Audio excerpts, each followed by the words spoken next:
आणि ते आरक्षण ज्या आमच्या बापाने आम्हाला दिलं त्यांच्या प्रतिमेला अभिवादन करण्यासाठी आम्ही चैत्यभूमीवर जाऊ। अरे विखे पाटलाला काय सामाजिक न्याय माहिती असणार? अजितदादा पवारांना 10वीच्या आत शिक्षण घेणाऱ्या एका पोल्ट्रीवाल्याला सोशल जस्टिस कसा कळणार? अरे बिनढोक माणसांच्या, अशिक्षित माणसांच्या हातामध्ये या महाराष्ट्राच्या तिजोरीच्या चाव्या दिल्यावर ते कारखानदारालाच पैसे देणार ना?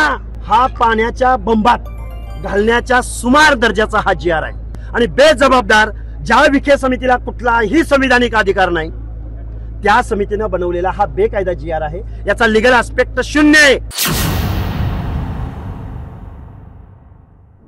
काय आजपर्यंतचे मोर्चे, लाखोंचे मोर्चे हे जिल्ह्याच्या ठिकाणी, तालुक्याच्या ठिकाणी होतात, पण आम्ही आता ठरवलंय की आमची माणसं ज्या डोंगराच्या कुशीला राहतात, काबाड कष्ट करतात, त्यांच्या गावामध्ये जायचं आणि तिथं हजारोंची, लाखोंची सभा घ्यायची।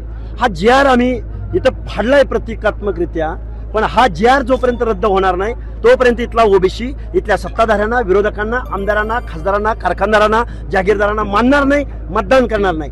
तुम्ही आमचं पंचायत राज मधलं आरक्षण काढून घेतलंय, तुम्ही आमचं लोकल बॉडीज मधलं आरक्षण काढून घेतलंय, तुम्ही आमचं शिक्षण नोकऱ्यातलं आरक्षण काढून घेतलंय, पण तुमच्या आमदारकीचा आणि खासदारकीचा मार्ग मात्र आमच्या गटातून, गावातून, वाड्यावरून, तांड्यावरून, वस्त्यावरून जातो। आणि तुम्ही आम्हाला जर मत मागायला आला तर आमचं आरक्षण जाताना तुम्ही कुणाकुणाला पाठिंबा द्यायला गेला होता, ती मागणी कायदेशीर होती का?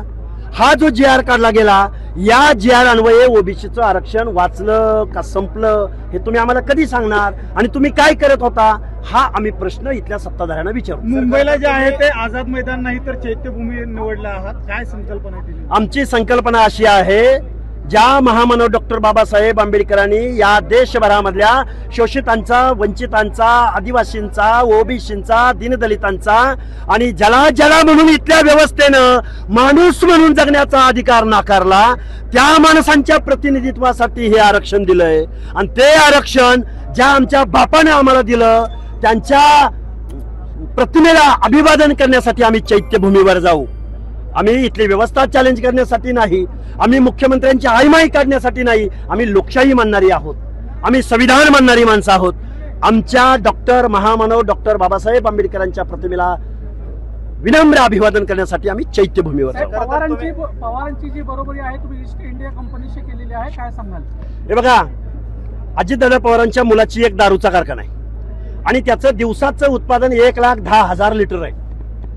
अजितदादा पवारांचे डायरेक्ट इनडायरेक्ट 25 ते 30 साखर कारखाने असल्याचं बोललं जातंय आणि मग सहकारी किती?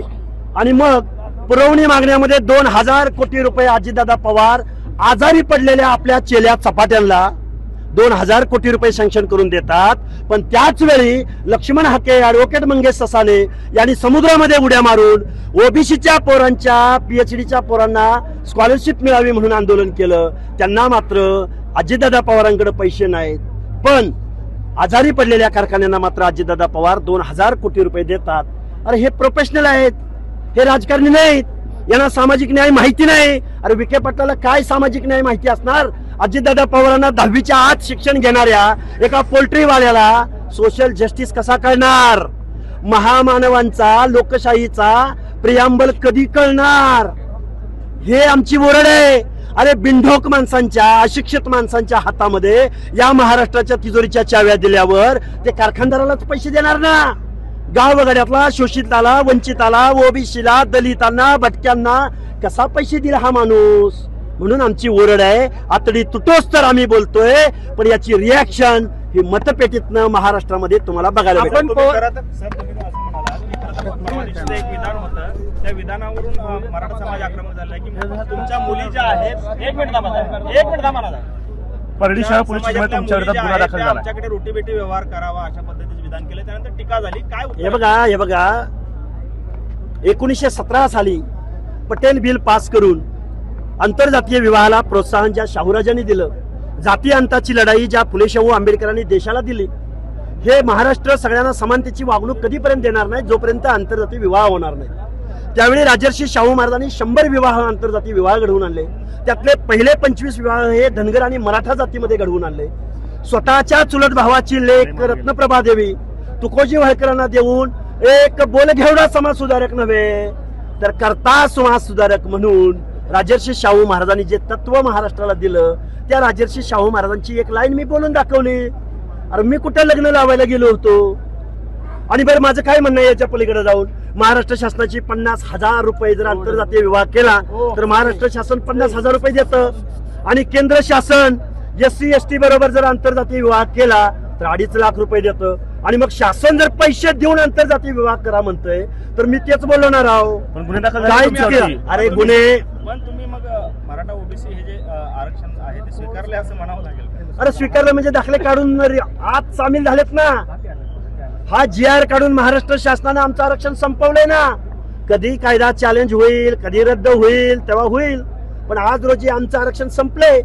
आरक्षण वाचवण्यासाठी तुमचं काय भूमिका आहे? आरक्षण वाचवण्यासाठी गावगाड्यातल्या 18 पगड जातीच्या लोकांना, दीनदलितांना आम्ही एकत्र करणार, आणि ज्या राज्यकर्त्यांना मताची भाषा कळते, ज्या आमदार खासदारांना मताची भीती वाटते, त्या लोकांना आम्ही बॅलेट मधून आम्ही किती आहोत आणि आमच्या हक्क अधिकाराच्या वेळी तुम्ही कुठं गेला होता हा जबाब आम्ही या लोकशाहीमध्ये मतपेटीत सर, तुम्ही दाखवू. रस्त्यावरती उतरलात, पण बंजारा समाज देखील रस्त्यावरती उतरलेला अरे आहे. त्या बांधवांना वाटू शकतं ना. हैदराबाद गॅजेटद्वारे जर डॉमिनंट कास्ट असणाऱ्या राज्यकर्ती जमात असलेल्या मराठा समाजाला जर आरक्षण मिळतंय, तर तांड्यावरती ऊसतोड मजूर, बांधकाम मजूर म्हणून काम करणाऱ्या बंजारा बांधवाला आशा लागू शकते यार आम्हाला बी ST मिळू शकतं. गावातील व्यक्तीला एका पिढीद्वारे जर कास्ट सर्टिफिकेट द्या म्हणत असतील तर गावातील व्यक्ती म्हणजे कोण? बर, नातेसंबंधातील व्यक्तीला मग कोणतं नातेसंबंध? आंतरजातीय विवाहातून झालेलं का उच्च वर्णीयाबरोबर झालेलं? उद्या एखाद्या SC बांधवानं आंतरजातीय उच्च कुळातील एखाद्या मुलीशी लग्न केलं तर मग त्याच्या नातेसंबंधांना उच्च कुळातल्या लोकांना तुम्ही SCचं आरक्षण देणार का?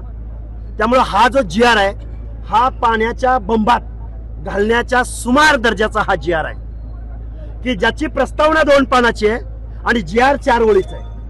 ज्या प्रस्तावनेमध्ये एका बाजूला उज्ज्वल अशी परंपरा, इतिहास सांगितलाय आणि GR मध्ये मागासलेपणाचं आरक्षण मागितलंय. हा कॉन्ट्राडिक्ट GR आहे. हा ओबीसीचं आरक्षण संपवणारा GR आहे आणि बेजबाबदार, ज्या विखे समितीला कुठलाही संविधानिक अधिकार नाही त्या समितीनं बनवलेला हा बेकायदा GR आहे. याचा लिगल आस्पेक्ट 0 आहे, पण याच GRच्या माध्यमातून ओबीसीचं आरक्षण संपवलं जाणार आहे हे मात्र ओबीसींना सांगणं माझं आहे. सुनावणीमध्ये सन्माननीय न्यायालय सामाजिक न्यायाच्या बाजूने उभं राहील. जो आहे तो त्यांच्या जिल्हा परिषदेच्या सदस्यांच्या माध्यमातून बोगस ओबीसी आरक्षण देऊन त्यांना तिथे जेडपीचा सदस्य केलं, हे केलं. काय नक्की आरोप आहे आपल्याला, काय केलं? अरे विखे पाटील म्हणजे सोन्याचा चमचा तोंडात घेऊन जन्माला आलेला माणूस. कारखान्याशिवाय वायनरी शिवाय यांनी केले काय? अरे या माणसाने कधी ऊसाच्या दरावर चळवळ उभी केली का? शेतकऱ्यांची नाही. पाण्याच्या प्रश्नावर एखादी चळवळ उभी केली का? नाही. दलितांच्या प्रश्नावर एखादी चळवळ उभी केली का? नाही. ओबीसीच्या आरक्षणासंदर्भात हाऊसमध्ये एखादं वाक्य बोलले का? नाही. यांना सोशल जस्टिस म्हणजे काय, ते कशा बरोबर खातात, ते आंबट का तुरट, हे या विखेंना माहित असायचं काय कारण? आणि मुख्यमंत्री महोदयानं याच विखेंना आरक्षणाच्या कृती समितीचा अध्यक्ष बनवावं. कारखाना वायनरी चालवणाऱ्या माणसाला काय संबंध विखे पाटलांचा? त्यामुळे हे बेकायदा, बेजबाबदार आणि ओबीसीचं आरक्षण संपवणारा हा कायदा आहे आणि हा आम्ही आज सार्वजनिकरित्या फाडून टाकलेला आहे.